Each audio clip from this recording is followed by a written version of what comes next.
This is how the birth of Jesus took place, Matthew 1:18. These are the introductory words to what many would consider the familiar Christmas story, with Mary and Joseph and baby Jesus and wise men and shepherds and angels and sheep. But Matthew's account of the birth of Jesus doesn't start until about halfway through the first chapter. He chooses, rather, to start with a long list of names spanning centuries of Israel's history. History rich with stories of how God's mighty hand and divine plan had worked. History full of promises and mighty acts and sordid of scandals. It's almost as if Matthew is saying, this is how God has brought us to this place, to the birth of Jesus. Matthew's audience was very Jewish. They would have known the stories that went along with every name mentioned, and they definitely would have noticed the inclusion of 4 names in particular. These names were completely out of the ordinary and jump off the pages as though highlighted. Tamar, Rahab, Ruth, and the wife of Uriah the Hittite, or Bathsheba. No other list included women, so why would Matthew's? I believe each of these women tell us something about the condition of the people of Israel, or the character and plan of God, or about how Jesus is, in fact, the Messiah that they've been waiting for.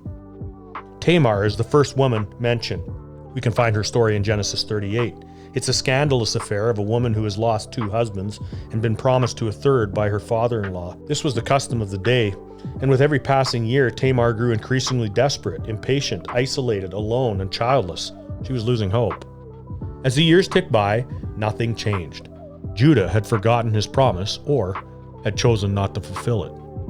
In a similar way, at the time of Matthew, Israel waited. Year after year they waited. Had they been abandoned? Had God forgotten his promises to them? Tamar chose to take matters into her own hands, trying to secure her own destiny, disguising herself as a prostitute and tricking her father-in-law Judah into sleeping with her and getting her pregnant. When Judah found out that she was pregnant, he was outraged, not knowing that he was the father. It was a public disgrace, and Judah condemned Tamar to death for this dishonor. Israel did similar things, taking matters into their own hands and going after other gods that they felt would give them pleasure or power or success, but often left them enslaved and empty. When they acted in this way, God referred to them as having prostituted themselves to other gods rather than trusting him. When Tamar confronted Judah with the fact that he was the father, Judah replied, "You are more righteous than I, since I did not keep my promises." By including Tamar in this list of names, I believe Matthew is saying to this waiting Jewish audience that all the promises that God had made through the generations will come true. God is faithful in keeping his promises, even to and through people who are deeply flawed. Promises made at the very beginning of time to Adam and Eve that the seed of the woman would crush the head of the serpent. Promises to Abraham that through his offspring, the whole world would be blessed.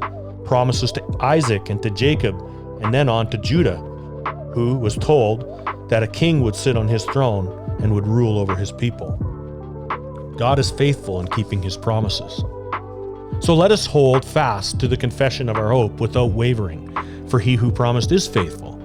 Hebrews 10:23. If you're desperate and tempted to do something that you know is not right, but you feel it might alleviate the pain or the loneliness of waiting, trust God. He who promised is faithful. If you're in a long season of waiting, don't lose heart. God sees you and he hears you. He who promised is faithful. If you feel broken or ashamed or lost, Christ came to seek and to save what was lost, and he who promised is faithful. This Christmas, don't lose hope. He who promised is faithful. And this is the promise that he made to us, eternal life, 1 John 2:25. And this life is in his Son, Jesus, who was promised from the very beginning. See, he who promised is faithful.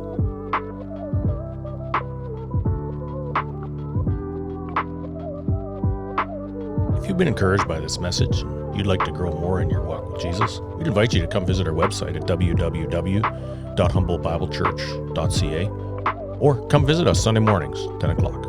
See you there.